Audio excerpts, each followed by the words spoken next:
Hello everyone, welcome to the KZGN News. Today we'll bring you news of a special council town hall meeting Wednesday evening. Presidential campaign news. There's a carnival coming to Ridgecrest next week.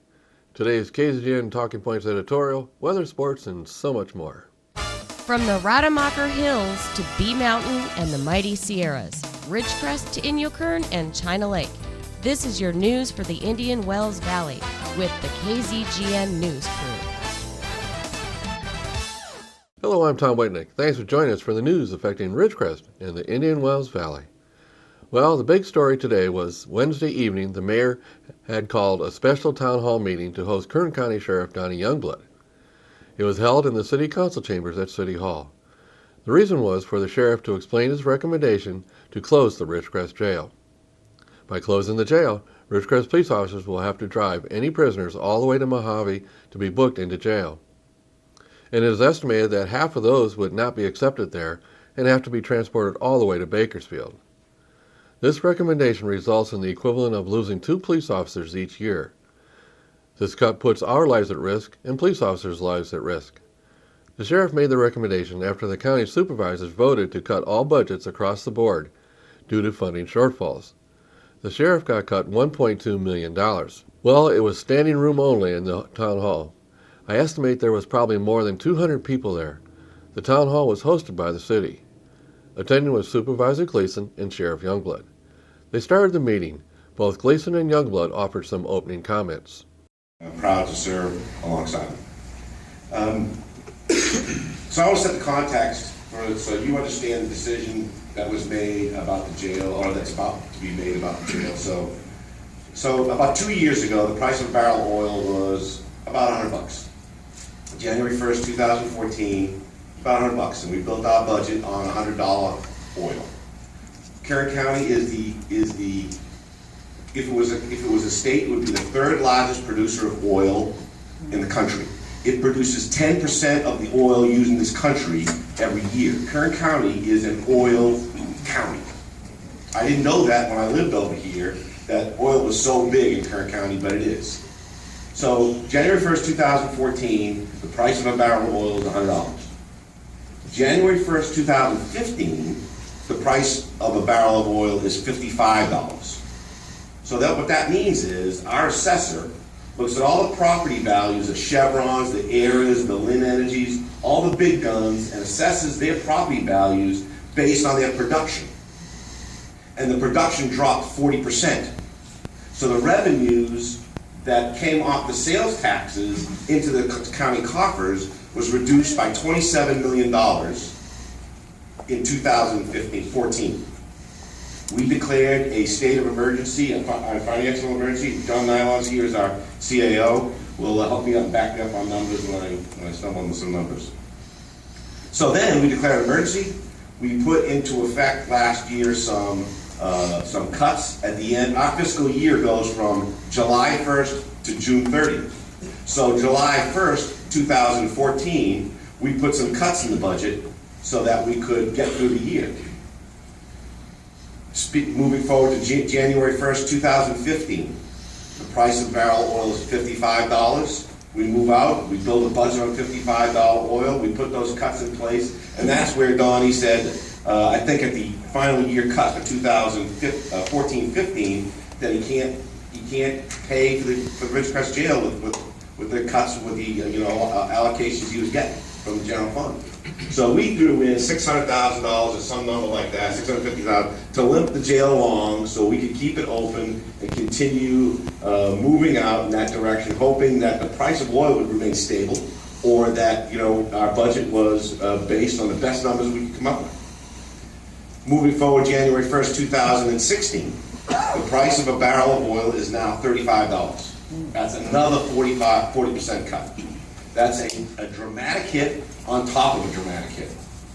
So what the county has done is we run those numbers and we look at a hit to our general fund of $35 million this year. On top of the $27 million we had last year, $35 million this year, not to mention the fire fund, which is taking a hit of $20 million coming up this July 1st. So we have to budget for these drastic reductions. We have vacant detention deputies that we're going to fill.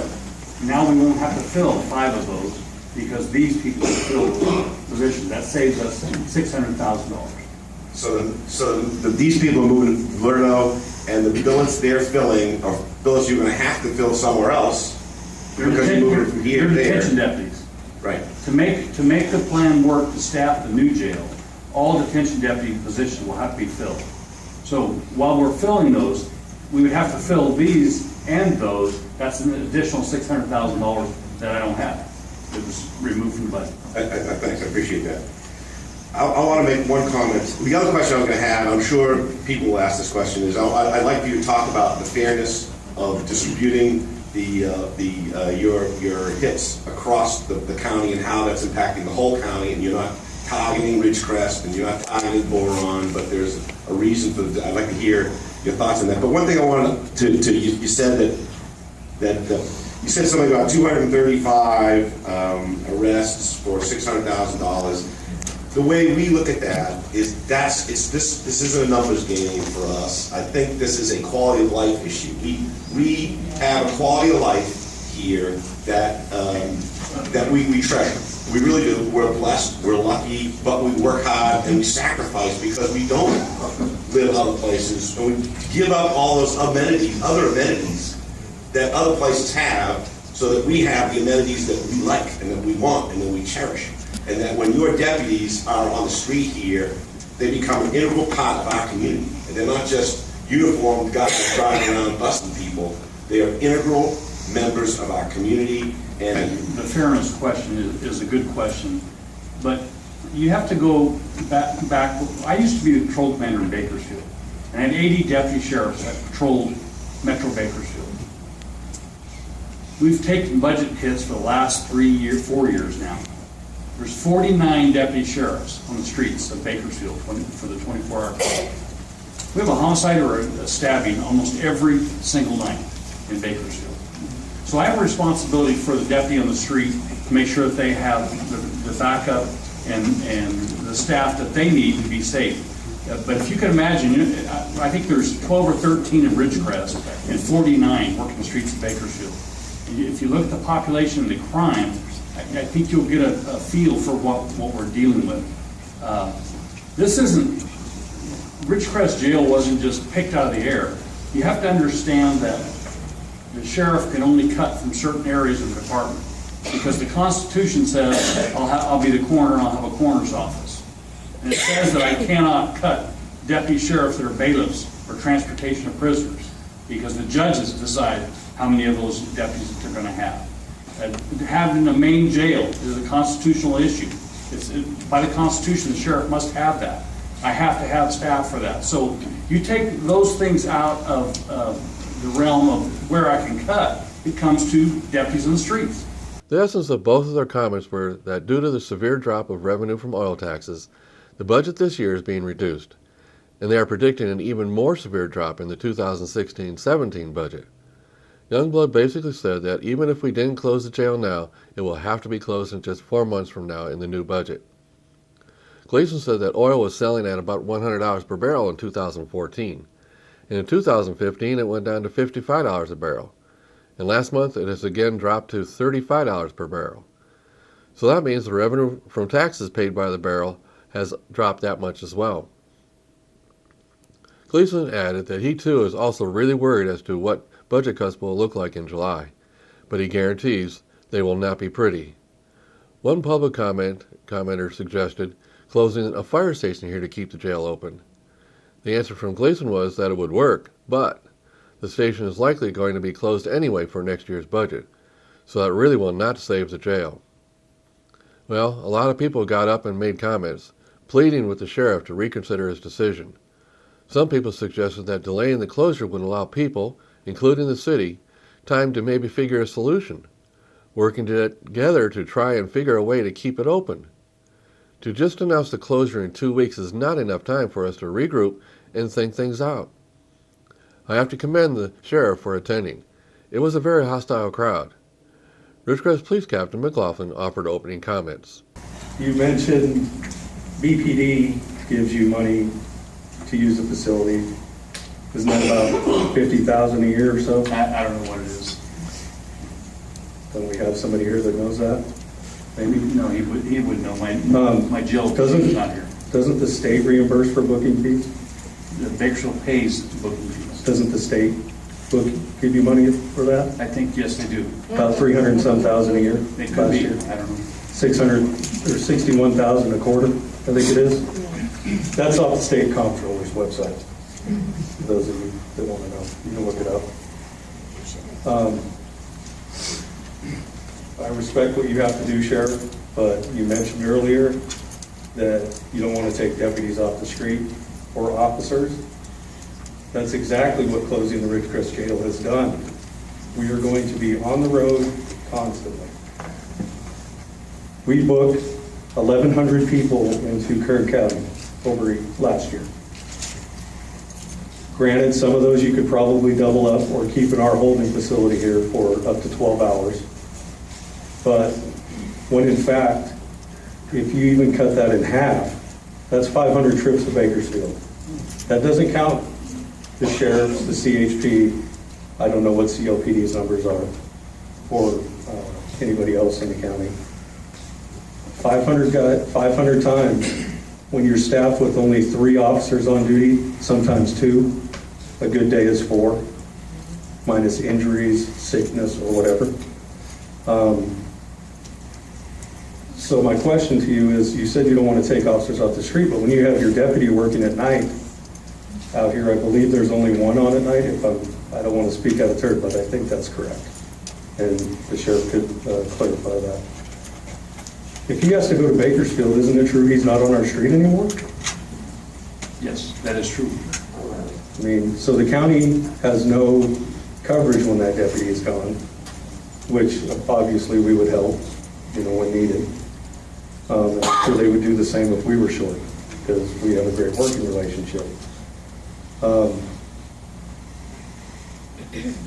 A great business person told me earlier today, 1% cut out of a business budget. There's plenty of fat to be cut at 1%. We all have stuff at 1% that you could cut. Most public comment was a declaration that they fear the results of less Ridgecrest police officers on the street to protect and serve. Most fear crime would go up.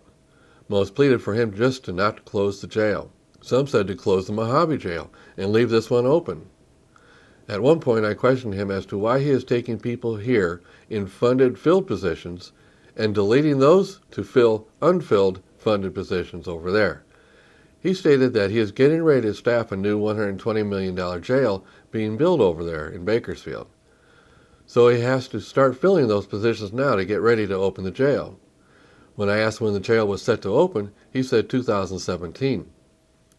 I queried then, why take people here for positions that you really don't need to fill until next year?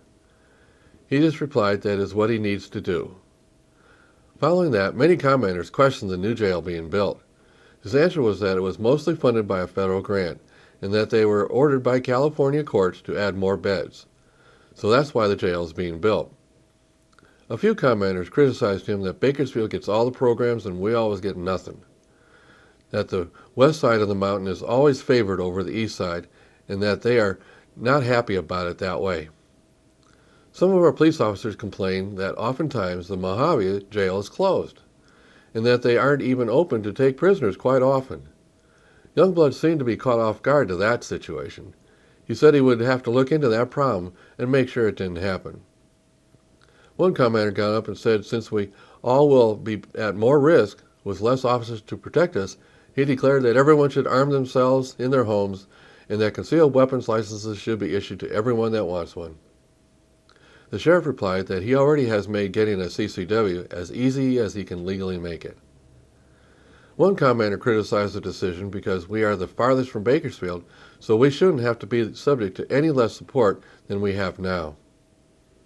Well, at the end, Gleason and Youngblood provided some closing comments. They both slightly sounded like they were going to get together and try and figure a way to keep it open a little longer. But they made no promises. Now stay with us for presidential campaign news when we come back.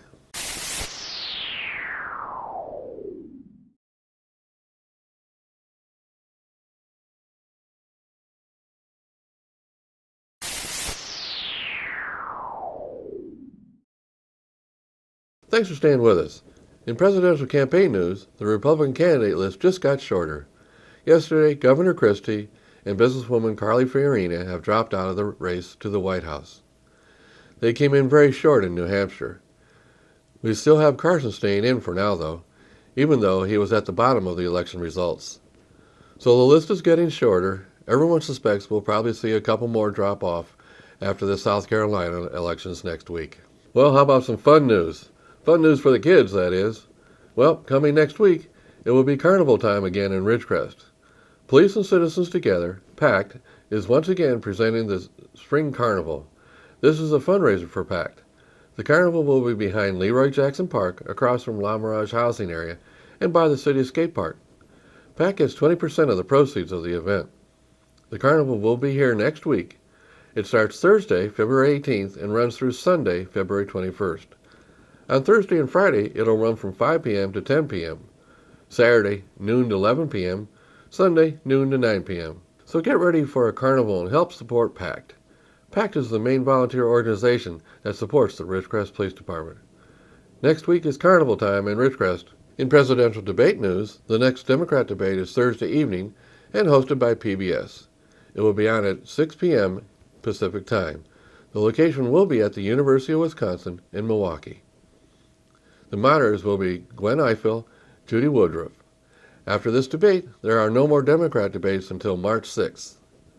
The next Republican debate will be Saturday, February 13th. It'll be hosted by CBS News starting at 6 p.m. Pacific Time. It'll be held at the Peace Center, Greenville, South Carolina. The moderators will be John Dickerson, Major Garrett, and Kimberly Strassel. And there's more Republican debates on the schedule. Now it's time for the 118th KZGN News Talking Points editorial. Here's today's topic. Do you think Sheriff Youngblood and Supervisor Gleason listened to the people last night? This is going to be a short one due to the length of the covering the story earlier in the news. Well, the city hosted a town hall for everyone to provide their questions and inputs to the closure recommendation. I think Gleason and Youngblood expected a questioning turnout, but I think it was more than they expected. Gleason stated he received some pretty harsh phone calls about the issue, and many of the questions were harsh criticism. But Sheriff Youngblood took the questions quite well, and almost everyone complimented him for coming over to explain the decision. Even though the decision might stand, maybe, just maybe, they'll delay the closing for a little longer for the city and people to try and figure things out with the county on how it could be kept open. Youngblood said it would cost about $200,000 to keep it open for the rest of this fiscal year. 2 weeks' notice to take an action that puts all of our lives at risk is not appropriate. Public safety is the most important issue that must be provided for. $200,000 is not that much money to keep it open for now. And here's something to think about looking ahead to the county's next budget. They said that a fire station here is likely to be closed. I wonder if it's time to bring back volunteer firefighters again. Just something to think about. In conclusion, to Sheriff Youngblood and Supervisor Gleason, figure some way to keep the jail open until July. This will give us time to hopefully figure out a solution. I'm Tom Whittick, and that's what I think. I'd like to know what you think. If you have any comments about this editorial or would like to discuss or recommend a topic, I'd like to hear from you. Please email them to info@kzgn.net. Now stay with us after the break, the weather, and Burrows Bits.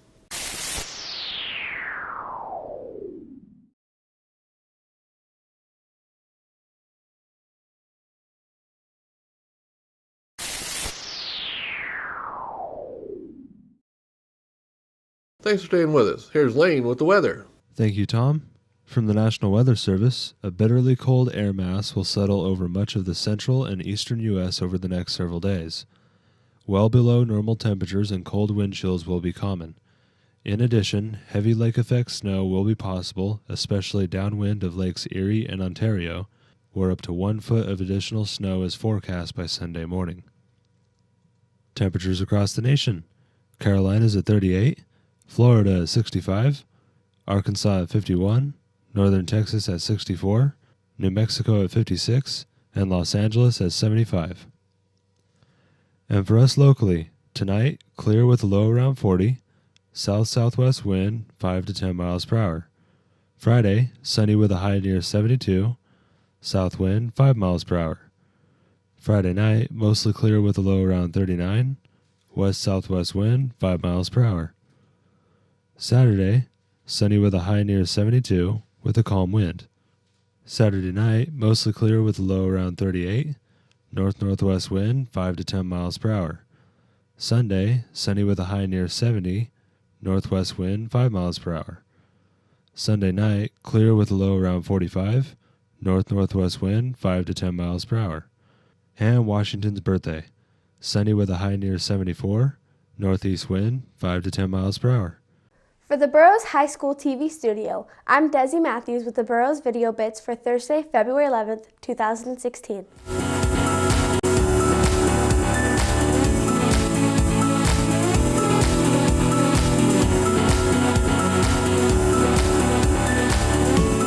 Let's take a look at how the athletes are doing from the burrowsathletics.org website. The girls varsity basketball CIF playoffs game is February 18th. The site and team to be determined. Baseball will be having tryouts on the JV baseball field February 16th and 17th at 3:15. Wrestling MRL finals are on Saturday, February 13th at Sultana High School. Wrestling starts at 10 a.m. Metal shop students put their skills to use and made the skateboard rack in the CTE building. The contestant from Mr. VHS have been having a blast at practices and getting ready for the show, premiering March 4th. The VHS band played at the groundbreaking ceremony Monday across the street where the new Murray Middle School will be located. The VHS band is raising funds to travel to Washington, D.C. and march in the nation's Independence Day parade thanks to an invitation from Representative Kevin McCarthy. Miss Hodgson and Miss Vargas's classes are participating in the Memory Project this year, which gives art students the opportunity to create portraits of disadvantaged children from around the world. The portraits are delivered to the children and provide them with a special memory of their youth and honor their heritage and identity. Stop by the library to see these amazing portraits before they're sent to the children in Ethiopia. For the Burroughs High School TV broadcast of Ridgecrest, California, I'm Desi Matthews.